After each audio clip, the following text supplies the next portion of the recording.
Hey, Father Sam, how are you? Good. How are you? I want to tell you something, Matt, to make you feel better. Okay. Technical difficulties, etc.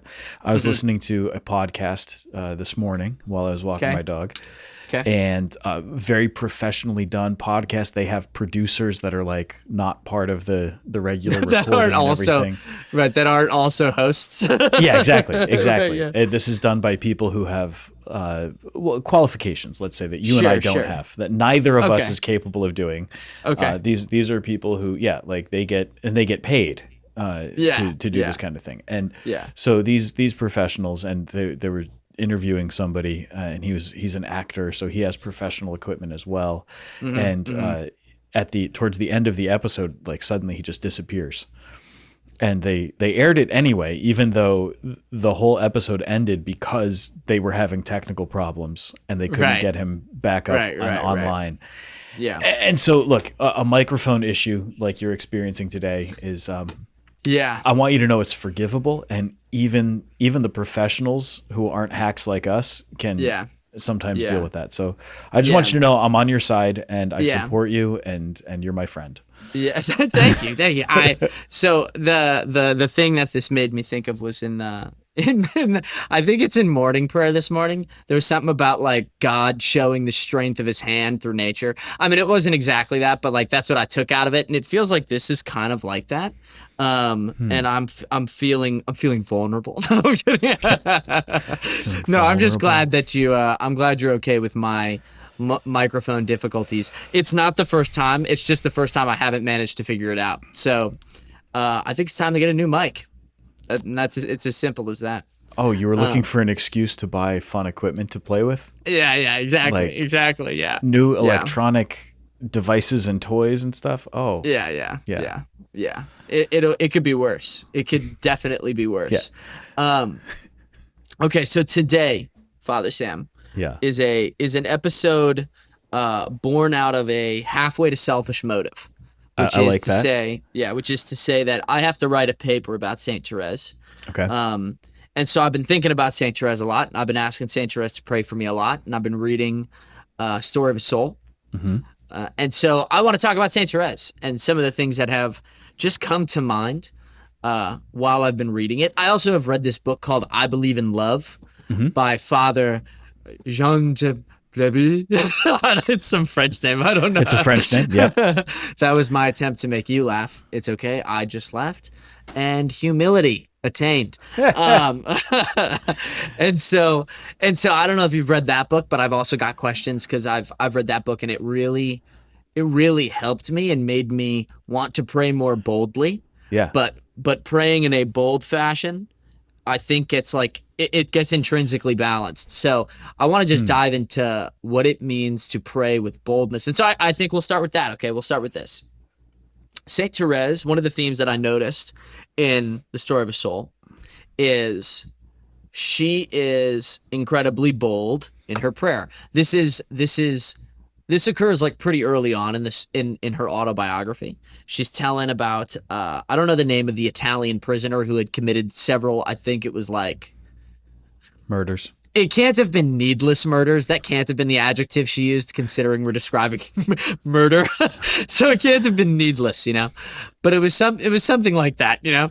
Uh, Senseless, and horrific, violent. yeah, you know, something probably way worse Yeah. than needless. Utterly incomprehensible. Things like that. Yeah. yeah, yeah, things Yeah. like that. Yeah. Insofar as we And try to understand the mind of a serial killer. Right. listen, man, my Right. hat's on backwards today. Okay, we're going a little bit more lax. Wow. It's the summer. Okay, Look at you go. Just showing yeah. how hip and cool you are. I mean, That's right. not all That's of us right. can be you, Matt. Not all. No, no. And most of you shouldn't want to be. But, but, so she's talking about praying boldly. How she prayed boldly for the conversion of this sinner, this Hmm. murderer, right?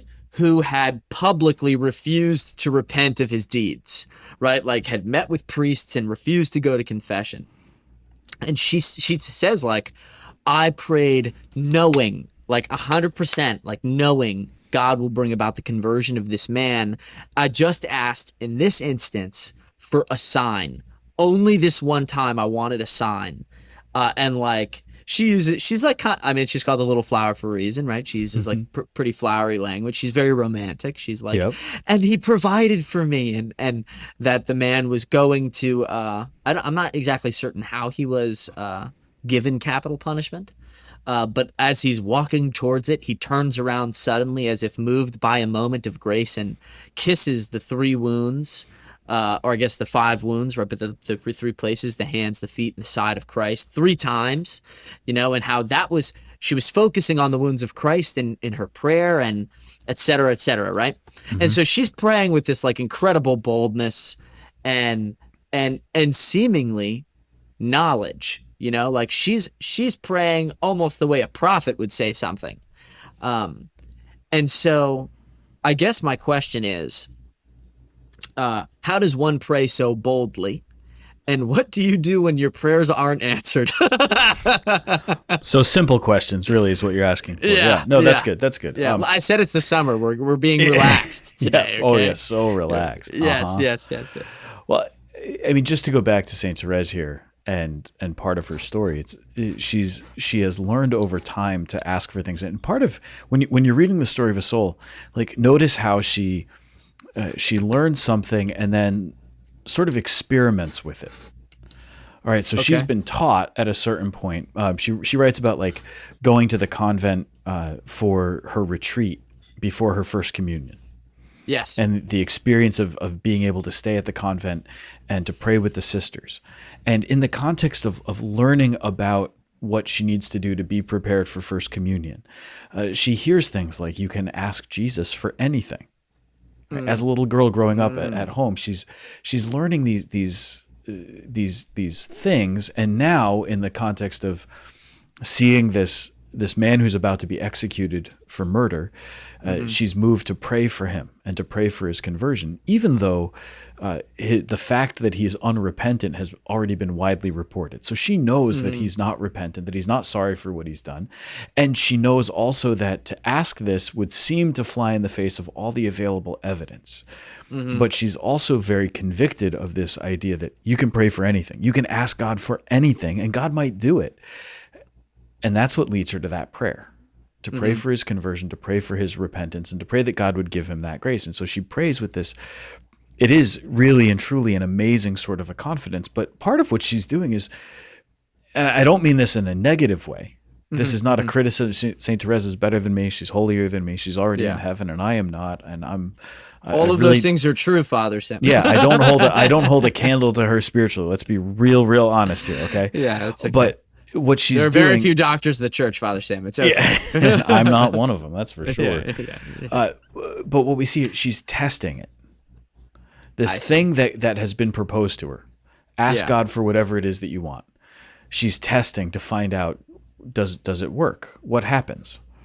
Now, she's not testing in the sense of like, I want to figure God out, and I'm just going to see if God will actually answer in some sort of like manipulation of God. It's a very genuine, very sincere, very authentic way of saying, I know that Jesus invites us to ask, and I'm going to trust then that I'm actually allowed to ask. There's another book that you might want to read.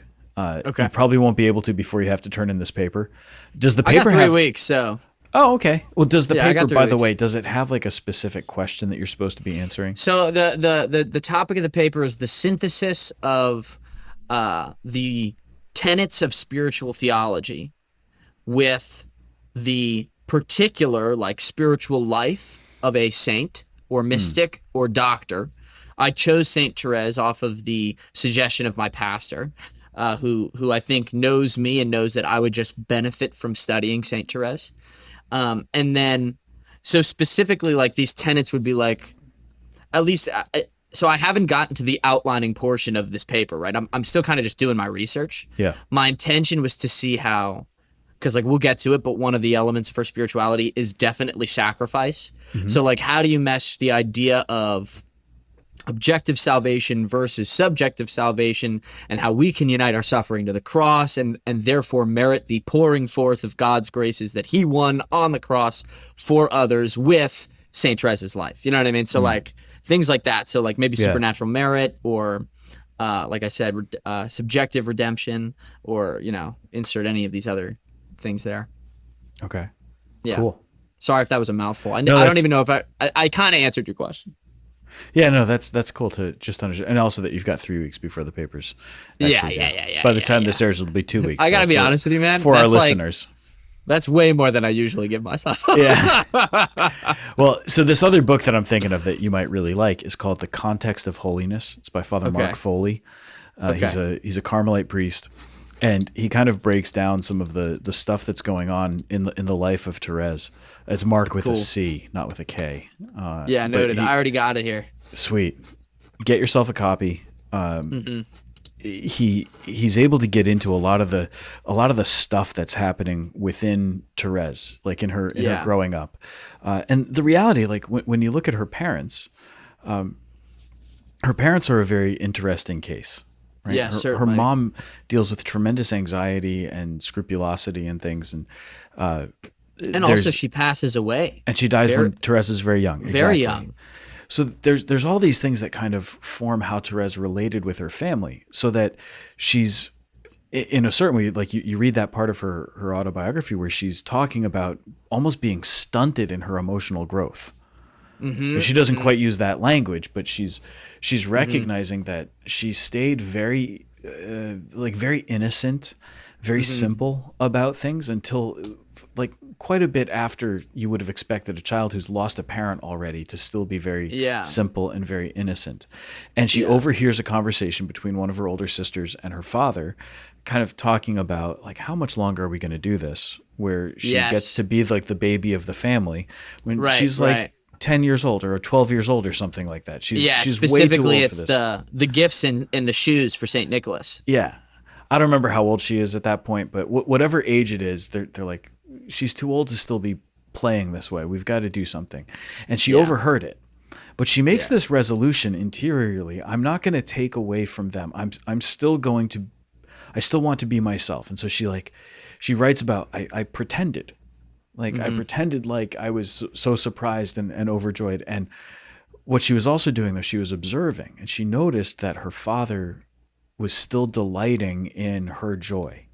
That even though he wanted her to grow up, even though he wanted this thing for her, he could still be with her. And that taught her something about God.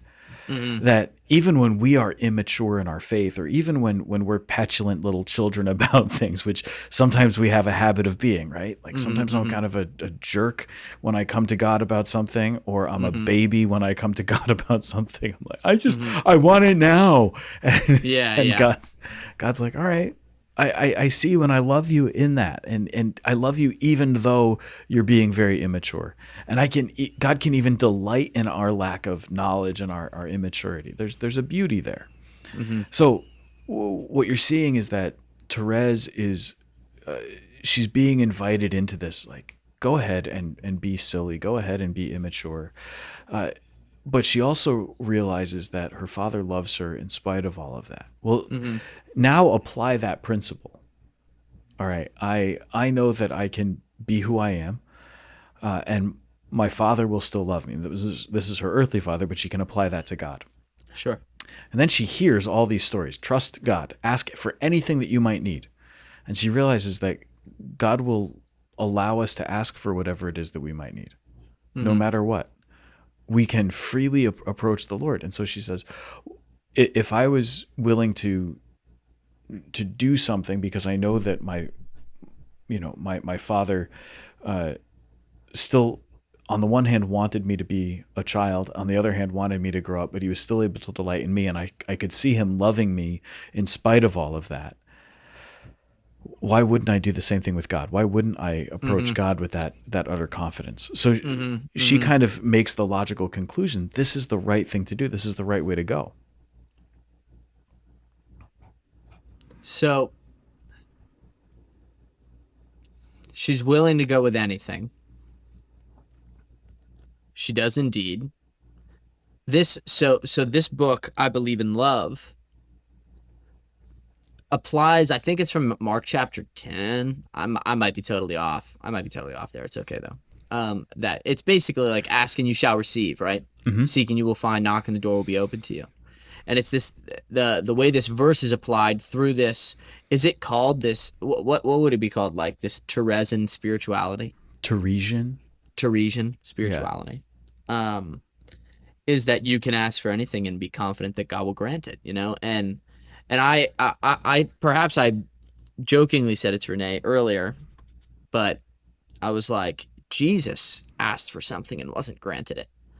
He said, like, Lord, if it be your will, let this cup pass from me, but not my will, but your will be done. But like, he's asking for something. He's throwing that clause in there, but he's asking. And like, we know that isn't how the story goes, right? Like the Lord, God, his father, right? Strengthens him through the angels, and he proceeds in his passion. And Mm-hmm. I suppose if you're really reading into the text, which maybe it would be helpful too, like we know that Jesus' true desire was to save us, right? And so like God granted his real request, if you will. Um, but I guess my point is that like there are moments, as exemplified by the Lord himself, where we ask for things and we are not granted them. And so how does one understand this boldness, right? Maybe not boldness, because boldness is asking anything. Confidence is being confident that you'll receive it.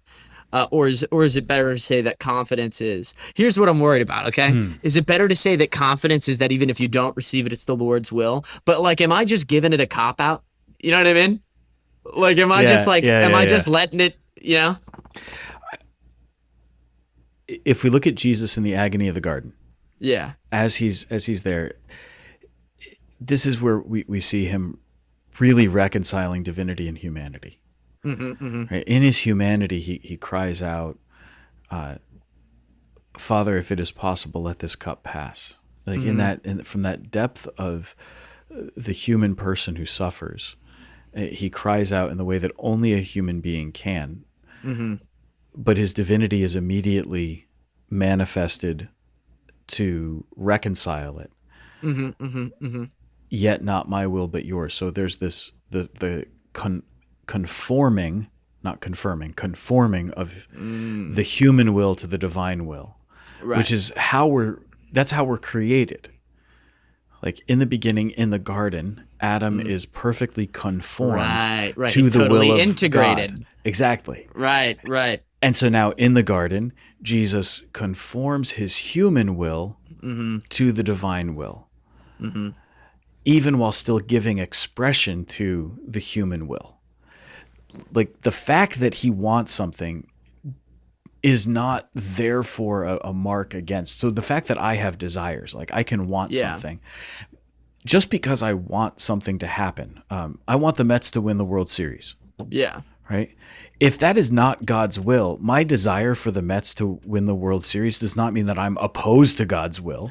Right. It's an honest desire. Like, what kind of Mets Right. fan would I be if I didn't want them to win?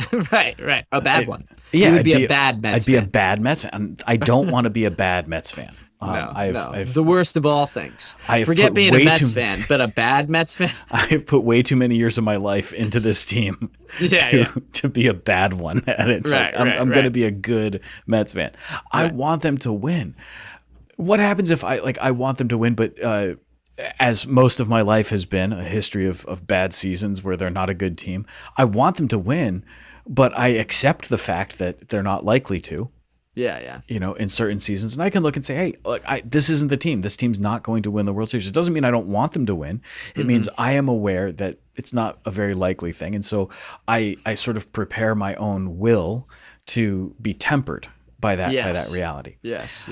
When it comes to bringing our petitions before God, I think that one element is we can ask for anything. We can ask for absolutely anything we might want. We can use our intelligence to know this or that thing that I might be asking God to do is likely or not likely. Yeah. There's a chance he might grant this prayer. It would be amazing. But there's also the reality that this prayer might not be granted. For me to express it to God, though, is a way of saying, Lord, even though I don't think you want me to have this, I don't think you're going to give me this grace, or I'm not sure that this grace is actually right for me, but I want it. I'm going to tell you anyway, in that freedom. Right. Now, and then in your freedom, also humbling yourself, Right. Now, God might give us something in there. He might give us something as a sign or as an indication. Perhaps my prayer, the thing that I've asked for, is not answered. It's not given to me. But what happens as a result? Well, I might become more aware of God's plan, of what God's will actually is. Right. And because I come to see what his will is, what it is that Right. God wants for me, I learn to surrender myself more completely. Yeah, I I learn like to that. It's trust like a God via more completely. negativa. I like that a lot. Yeah. By not having my petition answered as I expressed it, Right. God has actually shown me a way to conform my will to his Right. more perfectly. Right. And At you other can be times, very confident that that is indeed his will now. yeah, because what God wants is for me to be in relationship with him. Full stop. He wants me to be in relationship with him. And so if I'm asking him for something, I'm putting myself in relationship with him. If I'm willing to say, Lord, I desire this or that thing, I'm in relationship with him. And in that context of being in relationship with the Lord, I'm able to receive more freely. But then there's also this piece where if I ask the Lord for this thing and he gives it to me, notice that Therese, when she writes about this murderer who has a conversion on the gallows, I'm pretty sure he was being hung. Okay. As he's going up the steps to the platform, he turns and he grabs the crucifix from the priest. You're right, and then he kisses the wounds of Christ on the crucifix, and it's this sign that she's reading about that he did this, and she thinks, wow, maybe something worked. But she doesn't then say, I converted that man. My prayers were the reason that this man was converted. She said, I realized that the Lord had answered the prayer that I had made. But she doesn't take credit for it as though it was her own doing or something like unique that she did, or even some favor that God had given her by herself. It was like the Lord instructing me and reminding me, even this outlandish thing that seemed so impossible because you're praying for somebody far away who you've had no contact with, who you've never met. He's just a murderer. And you prayed for him anyway. And look what I've done. I've brought my grace into his life. Now, here's the other piece of it that I think Therese is very aware of. How many other people do you think were praying for that conversion? I don't know. I never thought of that. Right? Like, Yeah. I wonder, and I wouldn't be surprised at all if the reports, like in the newspaper, it was being reported. Can you imagine, like, Right. CNN today Right. reporting that somebody was unrepentant and refused to accept God's mercy for their crimes? Right. The fact that that's in the newspaper Yeah. is an indication of what was being said. Oh, what a different culture culture we live in today. Oh my gosh! Yeah, I didn't even think of that. I didn't even think about the fact that that was like basically it was a news outlet. She read about this in the newspaper that whoever Right. this man was had not repented of his sin. Right. Oh my goodness! Can you imagine just like Yeah. living in a world where the news outlets are reporting that somebody refused to go to confession, refused Yeah. the grace of the sacraments? Like, Right. this is beyond anything. And now you might hear about a death penalty case where somebody who's about to be executed has a chaplain there, Right. but it's not a common thing, No. really. No. So here you've got this story that's out there, and that inspires her to pray. Well, how many times is a story put out and it inspires a multitude of people to do something, Sure. to take action, Totally. right? Totally. I wouldn't be surprised if there are a lot of people praying for him. So Therese is Yeah. like, she's self-aware enough to say, this wasn't me, this wasn't my Yeah. prayer, but I can still see that my prayer was answered, and that Yeah. God, in answering that prayer for somebody else, I wasn't making this prayer for my own good. This is the other piece of it. She recognizes that this was a prayer for someone else. Right. Okay. Therese didn't need this for herself. She didn't need conversion. She was Right. praying for the conversion of another. And even there, I think we see when God answers a prayer, so often what he's doing, he's answering our prayers, especially on behalf of others, although not always. Sometimes he's answering Right. our prayer on behalf of ourselves. But what happens when we make the prayer? Do we conform our lives, our minds, our hearts more to the will of God? Do we trust that there is some good that God wants to bring out of this situation that I can't see? Like, Yeah. how difficult is it to acknowledge I don't know everything? You know, Right. Yeah. I mean, I don't have all it's- the answers. So I wanna backpedal a little too, because you're talking about how it wasn't. I agree fully that it wasn't for her, and I guess I agree implicitly that it wasn't her prayer as opposed to their prayers, whoever they may be. But in Story of a Soul, she also says, like, this was the first of my spiritual children, and Yeah. I was so moved by that. Like, I hadn't realized. It's funny. Like, I guess I just, not being in the position of spiritual fatherhood, really, other than my own children, like, I don't think about, I didn't think about how, like, spiritual fatherhood or spiritual motherhood would be, well, this sinner converted and this sinner converted and this sinner Right. converted. And I think you as a priest could probably shed, like, a particularly uh, insightful light on that for me. But Yeah. so what do you make of that, Well, it's that place where she realizes in her own vocation to religious life, in her own vocation to dedicate herself to prayer, there's the sort of broad spectrum of prayer. So those who are in religious life, those who are especially in the cloister, their call is to pray for the world. Yeah. The She reason, specifically says she prays for the conversion of sinners and for priests. yeah, when you go to a monastery and you meet the monks or the nuns that are living in this cloister, you find that they're praying, and they're praying in a beautiful way for the needs of the church throughout the entire world. This is why the contemplative charism, that gift of the Holy Spirit that is to contemplate the face of Christ, will never disappear from the church, because Right. we always need people who are dedicating everything that they have and everything that they are to the contemplation of the Lord. This is absolutely essential. But here you see there's the sort of nameless and faceless way of praying for the world.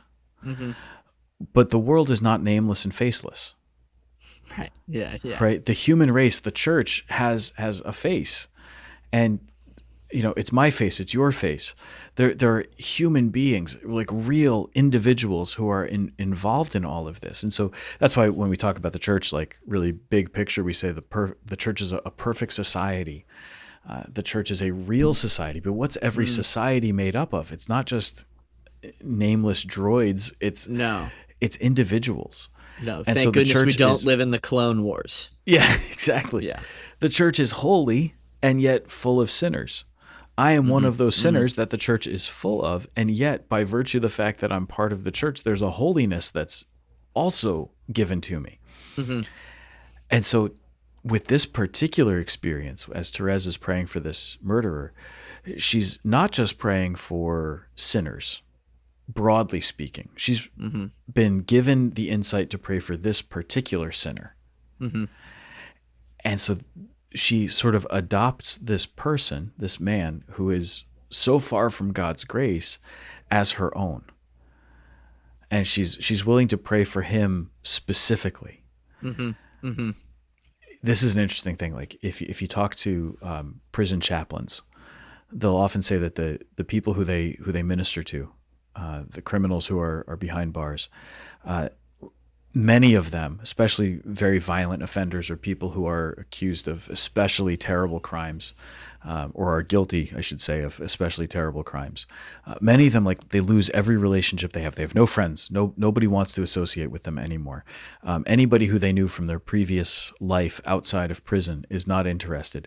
Very often, the only visitor they will have is their mother. Like the mother is the only one who will come. Well, this is like, a mother's love transcends the worst evils, the worst betrayals. Like, a mother's love is still there. And so Therese is also experiencing that gift of what it means to be a mother. And perhaps this man has no earthly mother, right? Perhaps he has no one who's still alive to pray for him. It's a great line in Downton Abbey.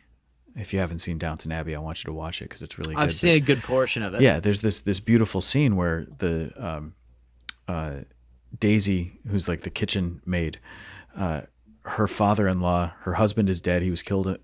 He died. Well, she married him on his deathbed. He was dying of his war injuries, right? And his father really takes her under his wing as is genuinely and truly his daughter-in-law, his daughter even. And he wants to take care of her. He wants her to be part of his life. And she's hesitant because she doesn't really get what she's looking for. She doesn't understand why she should do it. She feels guilty. She doesn't feel like she was authentic, and she's doubting herself. And he helps her to see that it's not about her. he says, you did something for my son that no one else could do. And I'm Yeah. grateful to you for what you did for my son. And then he tells her, the reason I want this relationship with you is because I want to support you. I want to give you something back. Mhm. And he said, I don't have anybody in the world. And she says, neither do I. And he says, I want you to be in my life. And she says, why? I'm not special. And she says, but you're special to me. And if you weren't, who would I have to pray for? Right. Yeah. And it's this awesome thing. Like, who else could I possibly talk to God about? There's a depth of spiritual insight in just that single line from a show that has nothing to do with religion, by the way. I know. In fact, one of the heartbreaking scenes is Lady Mary kneels down by her bed to pray, and her sister comes in and, what are you doing? Were you praying? Like it's this mark of shame that she would dare to pray or ask God for something. But there's a beauty to that. Who else would I have to pray for if I don't get to pray for you? Well, Therese in the monastery is praying for the whole world, like very broadly. But that prayer should not remain broad and impersonal. She needs it to be directed. So, Lord, I'm praying for this sinner in particular. There's another Therese book. Have you read Dear Maurice? No. Dear Maurice is letters between Therese and a seminarian.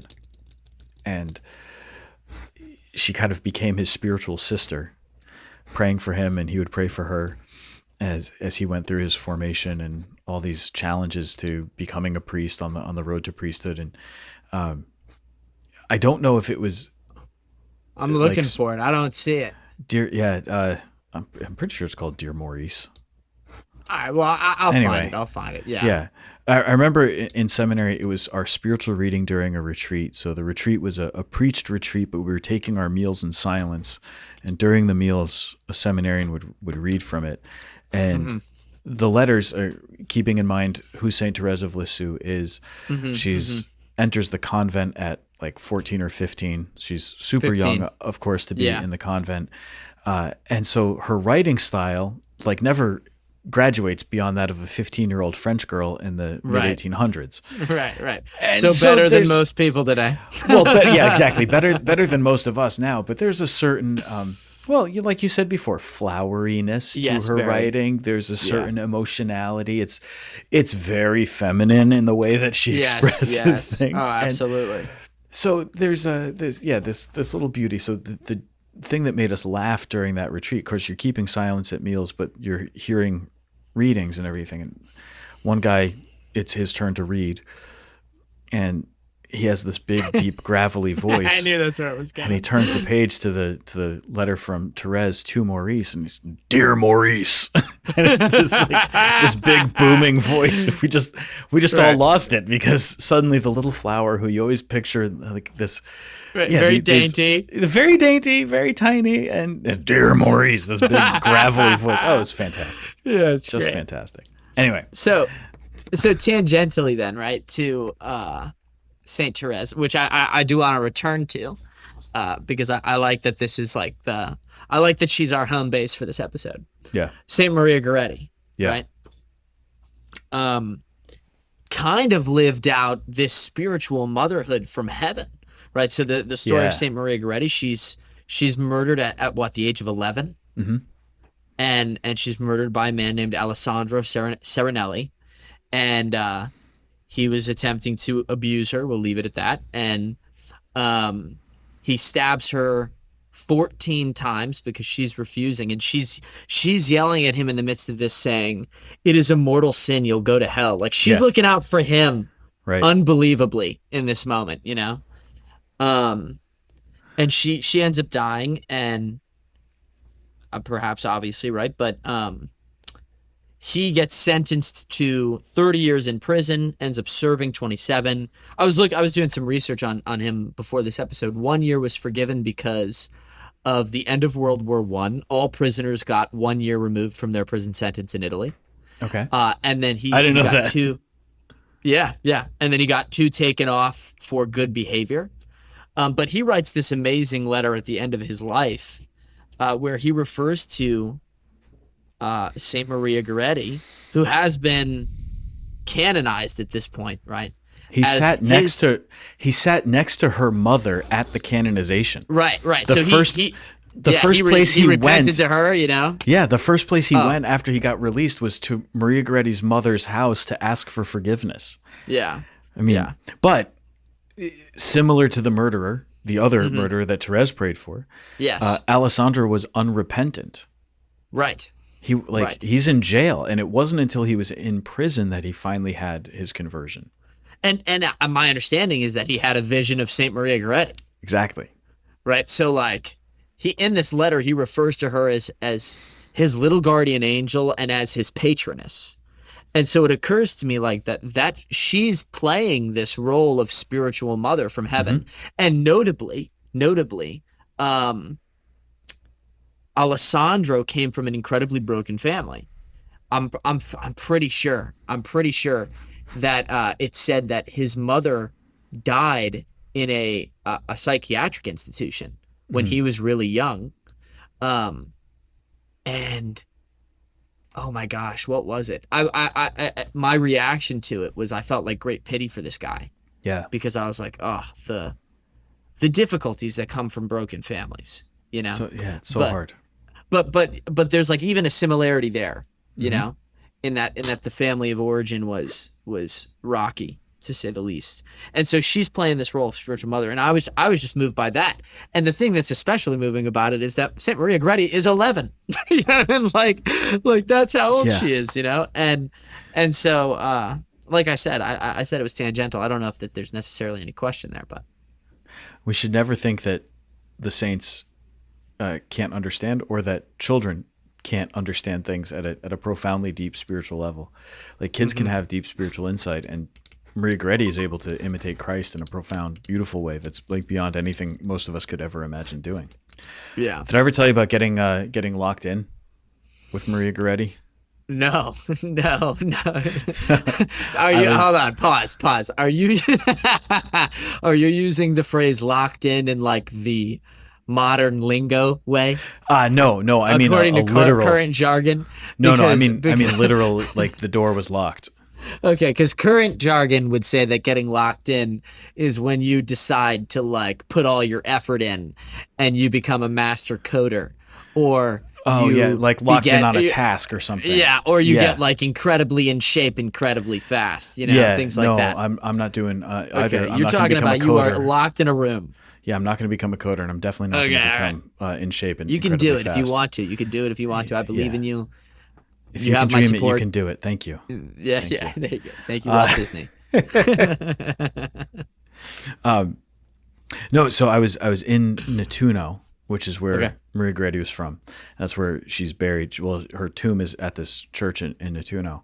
And this is when I was in seminary, and I was with a couple of guys, and we went to pray at her tomb. And we weren't really paying any attention to the time of day. We just like got there and we went into, and she's down in the crypt church. So we went downstairs to the crypt and we're praying down there. And while we were down there praying, all the lights went out, except for a few. And so suddenly it's gotten very dark, and we're deeply concerned about the fact that all the lights are out, and we don't know why they've all gone out. So we get up, and like we prayed for another like 15 minutes or something. We said, maybe we should find out why all the lights are off. Like this doesn't seem to just be a momentary thing. Let's go and try and figure out what's going on. So we go upstairs to the church. The church is completely empty and the doors are closed. This being Italy, the doors lock from the outside, and so from the inside you can't get out. There's no crash bar to push to like let yourself out. Right. You are fully locked in. You know, there's no such thing as a fire code where there's like in the United States you can't get away with stuff like that. A door that locks only from the outside. Yeah, no. We are very, very locked in. Literally locked in.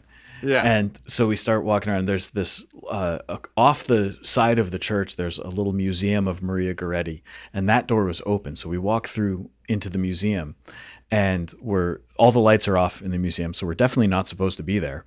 And then we hear footsteps, and this guy walks by. There's a corridor that kind of crosses through the little hallway that we were in, and this guy walks by, and then we hear his footsteps come back, and he looks and says, "What are you doing here?" And we said, "We were down in the crypt, and all the lights went off, and now we can't get out." He said, well, the church is closed for the siesta. And we said, well, we were downstairs and you turned all the lights off and locked us in. We're happy to like be locked in with a saint. There's a saint here. If you want us to leave, we'll leave. But like, you didn't even like come down and look. What do you want us to do? So we had this little back and forth. But that's when I got locked in with Maria Goretti. Nice. Yeah. Nice. Yeah. Trapped. We escaped. I like Saint Maria Goretti. I know that's like whenever you're talking about saints and you say the phrase, I like Saint Augustine, I like Saint Maria Goretti, it's like the internal monologue. My internal monologue is like, that's what you can. What if I didn't like that for Saint Maria Goretti? I like her, whereas you should be saying like, I am devoted to Saint Maria Goretti because of who she is. But regardless, point is, I've asked her intercession often in my life. I think that I think that's a good move. I think she's a powerful saint. Yeah. Yeah. And not every saint has to be your favorite, but it's silly to say that you did. It would be silly for us to say we dislike. Yeah. You get what you see where I'm going. Yeah. I'm with you. Speaking of the modern lingo, let me tangent here for a second. The modern lingo is always a confusing thing for me because I never know what are the kids saying these days. And so at our mission trip with Catholic Heart Word Camp, I was taught a new phrase. I was told that my homilies eat, and I didn't know what that meant. So I said to the girl who told me that, Father Sam, your homilies eat. I said that. I don't know what that means. I can't decide if that's good or bad. 40 seconds. I have no idea what you're talking about. That's perfect. Yeah, no, this is the modern lingo that I was introduced to. Right? Okay. This is what the kids are saying these days, just so I can sound relevant or something. Anyway, I found out that eat is good. Okay, there you go. Yeah, there you go. It means they're good. Okay, yeah, I don't buy it. I believe you. I suppose. Like, your homilies are good is one more syllable than your homilies eat. And that one extra syllable, that was the key. Yes, yes. So we've got to shorten that. We've got to tighten that up. Right. Okay. Of course, then I had to ask for an explanation about what that meant because I wasn't sure, like, eat what? What do they eat? Because sometimes you could finish that sentence with, like, they eat because that's not good. You know that scene from The Office? What's up, dog? Kevin's like, Sea World.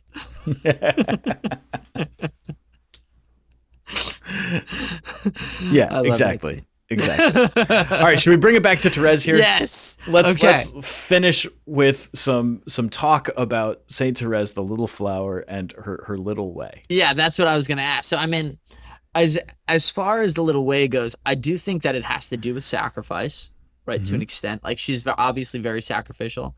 But I was moved by she's talking about the 3 months before she enters into Carmel, right? Like the bishop gives her permission. She's going to enter. It's going to be after Lent though, right?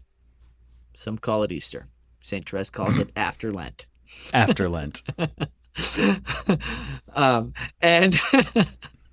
And so she's talking about these 3 months, and she's like, it's going to be very painful for me, but it ends up being very fruitful, just along with what seems like everything else in her life.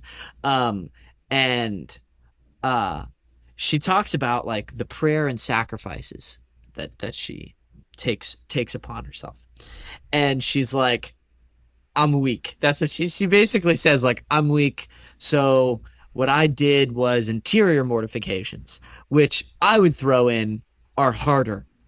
But I mean, that's my opinion as the guy who struggles to keep his mouth shut. That's my opinion. Okay. And so she says, like, I would bite my tongue basically, and I would not make the response. And then she says, like, she's like, and I would not put my back on the back of my chair. I would not rest on the back of my chair. And I was both given a lot of hope by this, and also I immediately sat up when I read that. I was like, all right. Let's it do definitely this. makes you feel different, doesn't it? Yeah. I was like, no rest for me. But like those things seem menial. And I don't know if that fully encompasses her little way, but at a minimum, it feels like it's the beginning of her little way, right? Those things are very tiny. So what do you think there? I'm gonna sit back in my chair now, but what do you Yeah. think?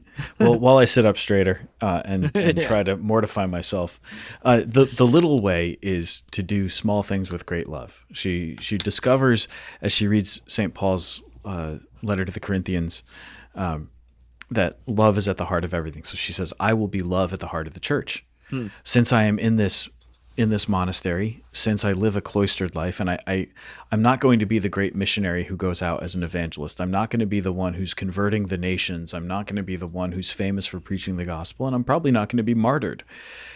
My life is not going to be one that's especially heroic. She even like has that experience of hearing the sisters outside her window as she's dying. She has tuberculosis, and Right. she's dying in the infirmary, and the sisters are talking about when she dies, what will we say about her? Because the Carmelites had the tradition of when a sister died, the note would go out to all the other Carmelite convents that sister so and so passed away. She was this old. She had been in the Carmel for this many years. She had done the following things, like she held these different offices. Therese has never done anything. What would Right. you possibly say? She's been here for 10 years, and that's it. Yeah. Like there's nothing that can really be offered there. And so they're having this discussion, but she knows interiorly, and this is why it doesn't disturb her peace, that she has said yes to the invitation to be love at the heart of the church, because love is the thing that endures everything. Love is the thing that is it's the greatest. Faith, hope, and love remain these three, but the greatest of these is love. And she says, I will be love in the heart of the church.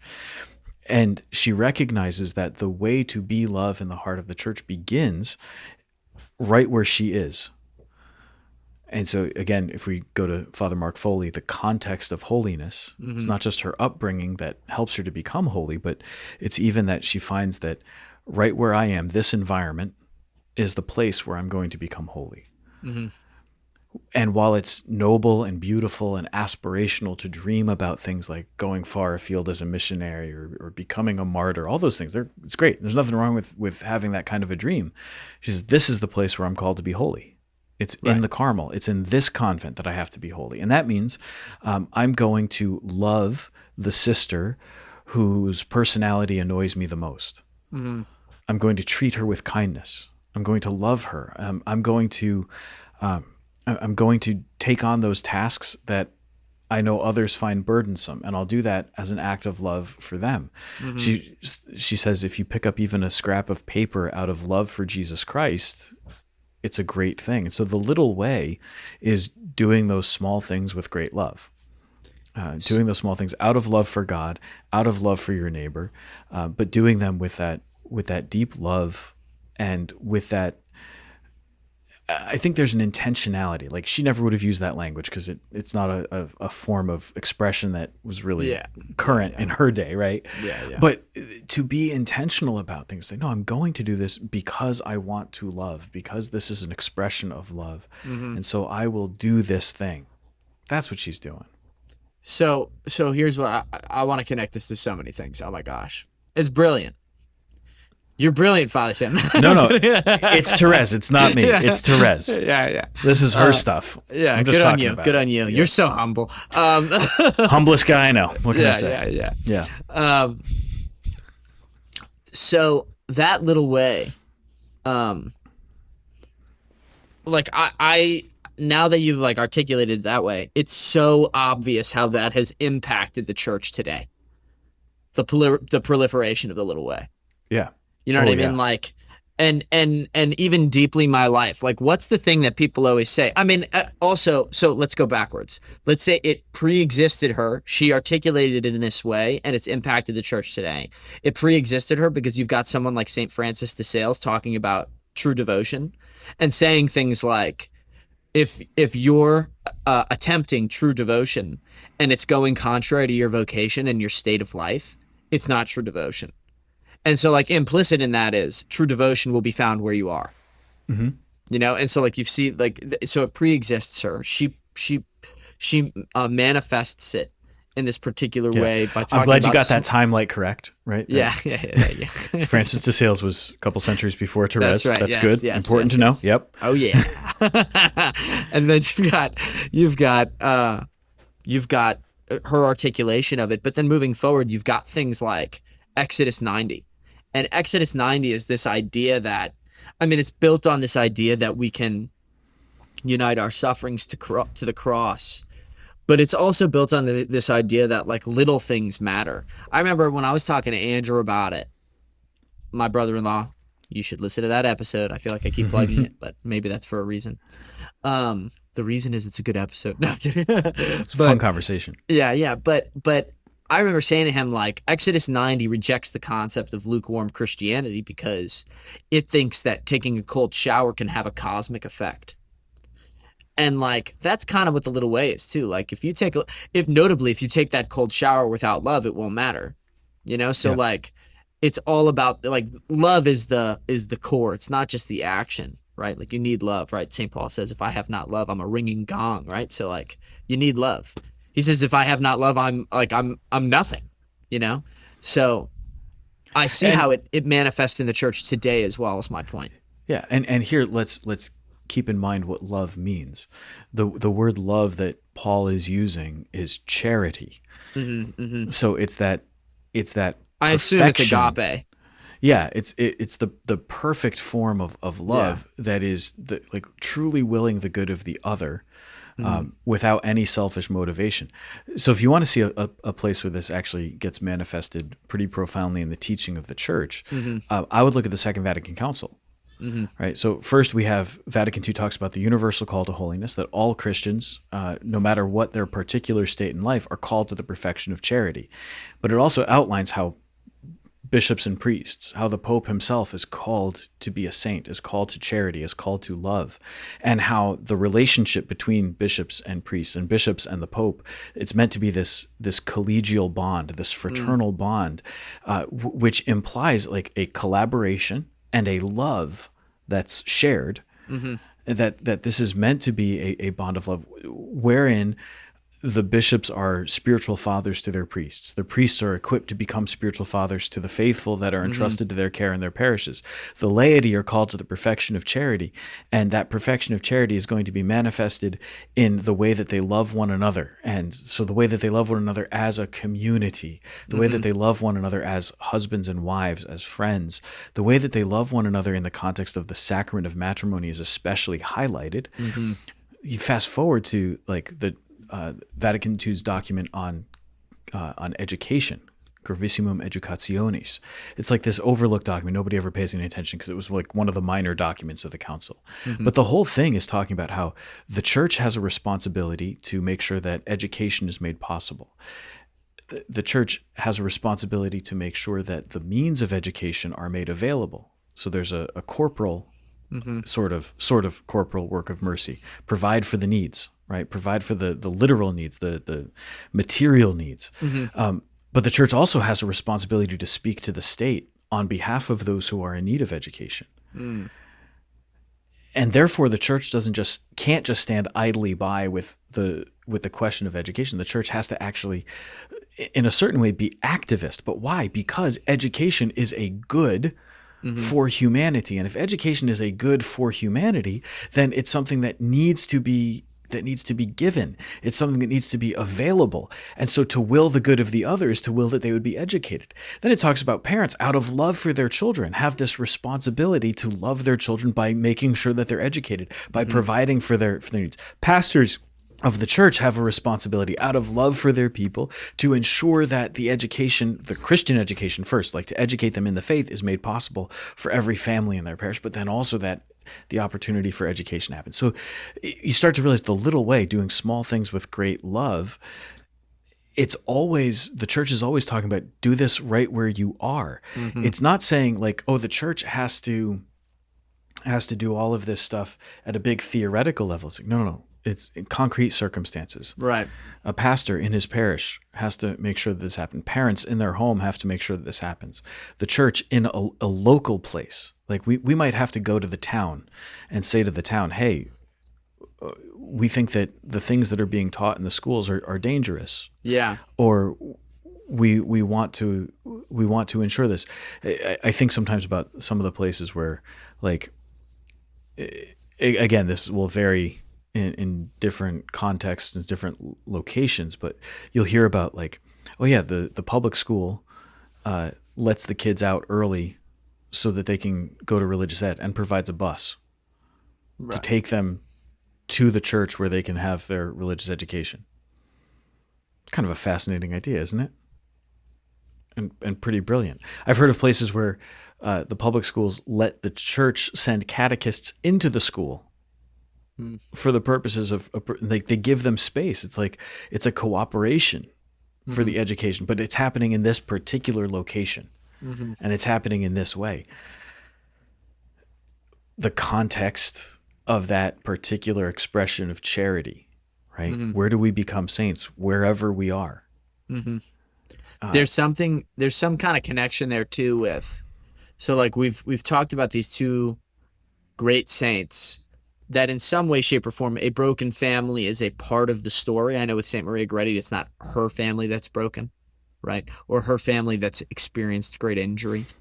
Well, but even Maria Goretti's family has experienced tremendous poverty. Right. Her father's gone. Right. He's deceased. Right.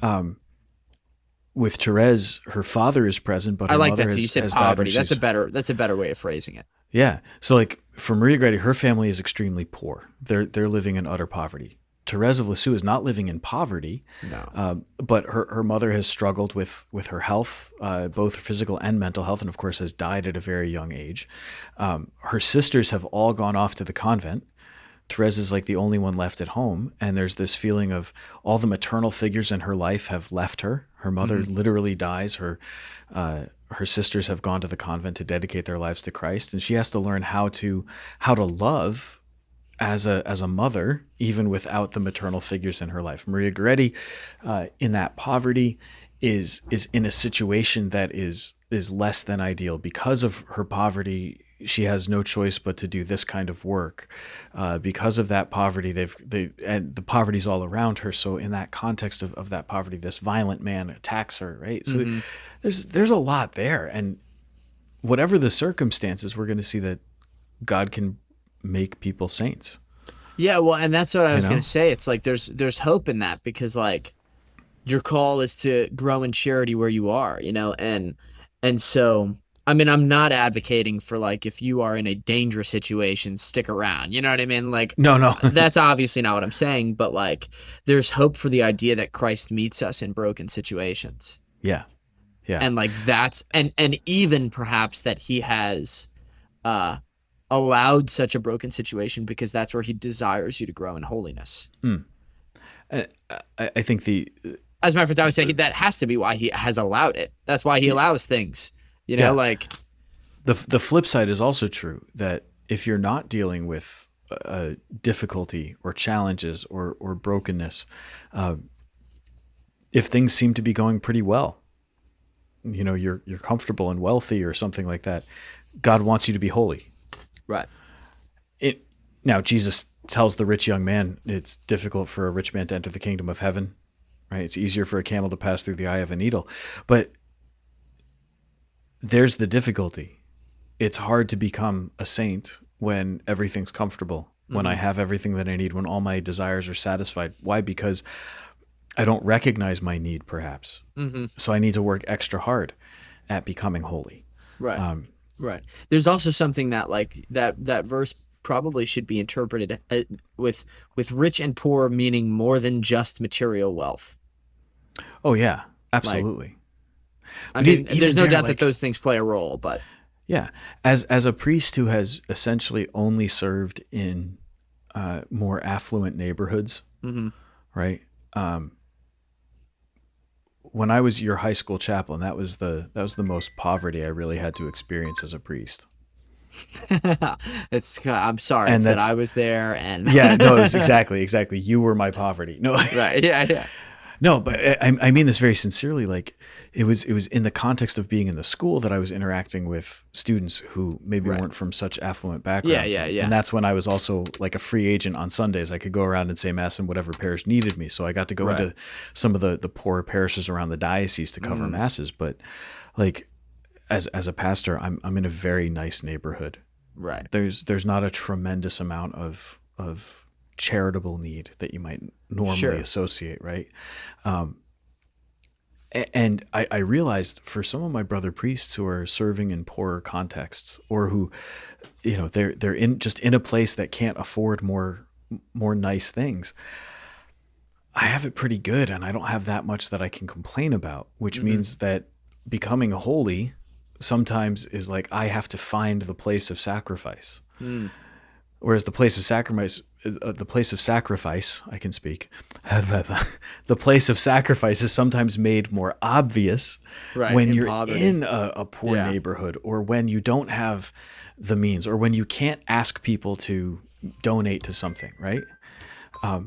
There can be a real gift in just finding that. So even when we don't have the material need or the physical need, it's good for us to remember that we're still called to the perfection of charity. We're still called to that little way of doing small things with great love.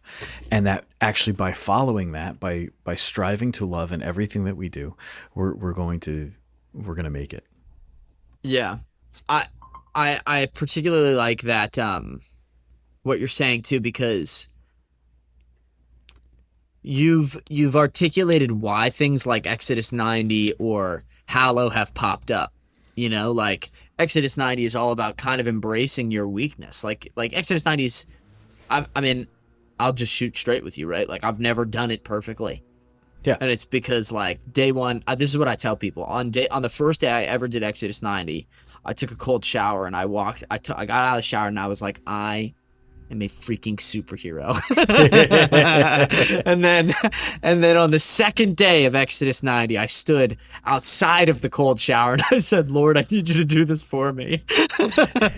there's there's a But it's certain like amount of I'm not materially poor, you know what I mean? Like yeah. and what I mean, I don't say that as someone who considers himself all that materially rich, but like, I mean, look at the bookshelf behind me, you know what I mean? Like I When have we enough money that compare I can buy ourselves to the ample poverty that's supplies for actually, yeah, education. yeah, compare yourself to the poverty that's actually out there, and Right, right, we're not poor. It's not even close, Right. I live this is what I say, Renee and I've talked about this, how like, like you said, this can be a very affluent area. The fact of the matter remains that if you were to compare me to like some place in Appalachia, like you don't have to go to a foreign country, just Right. somewhere in Appalachia. It would be like we always say we live in a different world than the people who drive Maseratis, but we also live in a different world than those who live in the poorest areas of Appalachia. So it's like, In Fairfield County, you live in a different world than people who live in the same city as you, yeah, just according to what part of the city they're in. yeah, totally, I drive 3 miles from my place, and the Missionaries of Charity are working. right, Right, 3 miles. It's wild. It's Speaking of the missionaries of charity, didn't Saint Mother Teresa say that like America is, when speaking of the poorest places in the world, she listed America because of the spiritual poverty here. yeah. She always saw that there's a spiritual poverty and a poverty of loneliness, a poverty of disconnection, because it kind of stems from it's a cultural ethos, right, of individuality. I'm gonna be myself. I'm gonna be me. I'm gonna be the self-made man, and these are things that can really get into our approach to life. But it leads to a poverty because I feel isolated. I feel like it all depends on me, and in that place, I'm really experiencing the loneliness of disconnection. I don't have anybody around me, whereas so often for the poor, those who are materially poor, they have family, they have community. There's a sense of being together, even in the struggle of material poverty. So yeah, one of our greatest poverties in the U.S., Mother Teresa would definitely point out as a poverty of loneliness. Wow, Yeah, I had not thought of that. I hadn't thought of it as a cultural ethos. Man, you're yeah. giving me stuff to chew on. It's real interesting when you start to see there's a genius to the United States of America. and to like the founding of this country and the Yeah. great experiment that we talk about. There's a genius to it and there's a beauty to it. But then you also realize some of the distortions that creep in as a result. Mm-hmm. These big ideas, and I think very good ideas, they carry with them a certain, like, there's a margin of error, and when we get it Right. wrong, it leads us to certain conclusions about the human person or about ourselves that we really have to fight to overcome. And so there's a great gift in what the Catholic faith can offer us that actually helps to mitigate some of those errors. I wanna dig into that for 1 second if you have the time. I don't know if you have time. Let's go. Let's do it. Real quick. So what about like this being an example of that? I was thinking about this because we just passed July 4th. Mm-hmm. That in like a biblical sense, I'm not sure that the word liberty is a good word. You know, and the reason I say that is because we are given this God-given freedom, but we are not given freedom in the sense that we are now at liberty to sin. Grace does not equal liberty to sin. You Right. know, and so within that context, liberty's clearly got a negative connotation. Of course, I could be using the word liberty in a particular way, and it doesn't have to be applied that way, and I'm open to that interpretation. But I think that would be one situation in which like that it's a two-sided coin, you know, like there is that like great gift of American freedom that is celebrated in every country song ever written, you know, and also like there's been an obvious distortion in the modern world. Like I think in particular the modern West, you know, led by the USA, of what freedom actually is, what they think freedom is, but it isn't. Well, you know, the founding fathers never said that you're free to do whatever you want. right. So you're free to pursue happiness. You're free to life and liberty, but that wasn't lawlessness. Right. Right. And also, Law- like, what did they mean by happiness? You know, Right. even that. Law still exists, Yeah. even in a place that's free. Because if you understand what the purpose of law is to actually protect your freedom. Mm-hmm. Law is there to protect your rights and your dignity. Again, I think where we often as Americans can fall short, or just as a culture can fall short, is in that place where we think that it's our own efforts that are going to make the difference. It's the things that I can do for myself or on my own, and whereas other cultures, other countries might tend a bit more naturally to the communal, to sharing efforts, to asking for help, or to waiting for somebody. Sometimes the waiting for somebody else to tell you what to do is the worst part. Mm-hmm. But there's that way of saying, like, I can do it. Mm-hmm. American ingenuity is a real thing. American ingenuity won World War II. Yeah. Right, defeated totalitarianism because the whole functioning of the U.S. Army during World War II was so decentralized compared to like the functioning of the German army. Right. Germans had to run everything ultimately by Hitler himself. Right. Whereas the Americans were free to like make decisions. You think that's a good idea, then go for it. Yeah, exactly. And this is why the church is also really clear. Like we don't go for that. Yeah. We send things back to the local level. Yeah. Again, where do you become holy? Where you are. Mm-hmm. So the answer to that sort of I'm going to do it myself, I'm going to do it on my own, is that whatever I'm going to do, even if I'm doing this because I believe that I'm supposed to do it, I want to do this out of love for God. So this thing that I do not just on my own, or not just because I feel a responsibility to, or just because I feel like it. I need to do this out of love for God. Anytime love for God is absent, or anytime I'm doing something that I'm motivated by something other than love for God, chances are I'm on a morally questionable track. Yeah, and to that extent, right? Like the Sacred Heart. When I was doing this Sacred Heart retreat through Hallow, and they talk about how one of the greatest obstacles to, I'm going to say, embracing the Sacred Heart, I don't think that's the language they used, is self-love.